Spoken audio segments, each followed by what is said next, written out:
এইটো চাৰিআলি আৰু ইয়াৰ কাষতে এখন দোকান আছে দেই এনেকৈ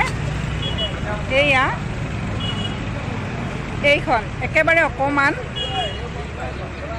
ইয়াৰে ভিতৰত যাম বলকচোন ৰাষ্ট্ৰীয় ঘাইপথ আৰু ইফালে এনেকৈ দোকানখন কাষতে আৰু ইয়াতে আছে চাৰিআলিটো এইটো হাজৰিকাপাৰাত যোৱা ৰাস্তাটো এই চাইডে আৰু বজাৰৰ যি হয় মঙলবৰীয়া বজাৰ সেইটো চাইডে আৰু এয়া মঙলদৈত যোৱা ৰাস্তাটো গতিকে এইখিনিতে এখন দোকান আছে বাইদেউৰ এখেতে দিছে এয়া বাইদেউৰ দোকান বাইদেউ কেনেকুৱা চলিছে আজিতো মঙলবাৰ ভালে চলিছেনে অঁ এইখিনি দোকান মানে আগতে এওঁৰ হাজবেণ্ডে দিছিলে দেই হাজবেণ্ড এতিয়া নাই ঢুকাইছে গতিকে এওঁৱে ঘৰখন ৰাখিব লগা হৈছে যিকোনো মানে প্ৰকাৰে এনেকৈ মানে চাহ বিক্ৰী কৰি উপায় নাই আৰু ইয়াতে মানে ব্যৱস্থা কৰিছে তেওঁ যিহেতুকে ঘৰখন নচলে তেওঁৱে এনেকৈ মানে চাহ বনাই খুৱাই ৰাইজক সহায় কৰে তাৰোপৰি ঘৰখনো চলায় ডাঙৰজনী ছোৱালী এম.এ. পঢ়ি আছে আৰু দ্বিতীয়জন ল'ৰা সি হাই ছেকেণ্ডেৰী ছেকেণ্ড ইয়াৰ পঢ়ি আছে ল'ৰাজনে কেতিয়াবা আহি সহায় কৰি দিয়ে সময় পালে সিও পঢ়াৰ মাজতে আৰু যেতিয়া ভাত খাব যায় মাকে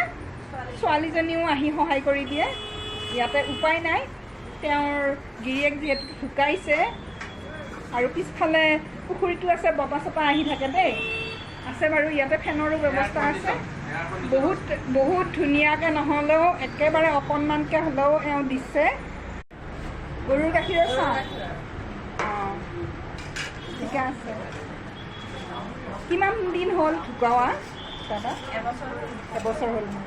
আৰু দোকানখন দিয়া বেছি দিন হোৱা নাই ছমাহমান হ'ল ঘৰখন চলেনে অঁ ঠিকে আছে নামটো কৈ দিয়ক মোৰ নাম মুনবৰা মেধি আৰু তেওঁৰ নামটো কি আছিল হাজবেণ্ডৰ পৰশ মেধি অঁ বিশেষকৈ হেৰি মদ খোৱাৰ কাৰণে অসুখ হৈছিল নহয়নে বাৰু গতিকে মদ কোনেও খাব নালাগে কৈ দিয়ক আপুনি হয় তেওঁ আৰু কথা নামানে ল'ৰা ছোৱালীৰ কথাও নামানে নকলেও নামানে এই আৰু কাজিয়া সৃষ্টি হয় মদ খাই সেইকাৰণে আৰু বাকীবিলাকেও যাতে নাখায় তেনেকুৱা কাজিয়া নকৰে তাৰোপৰি মদ খোৱাৰ কাৰণে সোনকালে ঢুকাল কিমান বয়সত ঢুকাইছে তেওঁৰ 59 হৈছে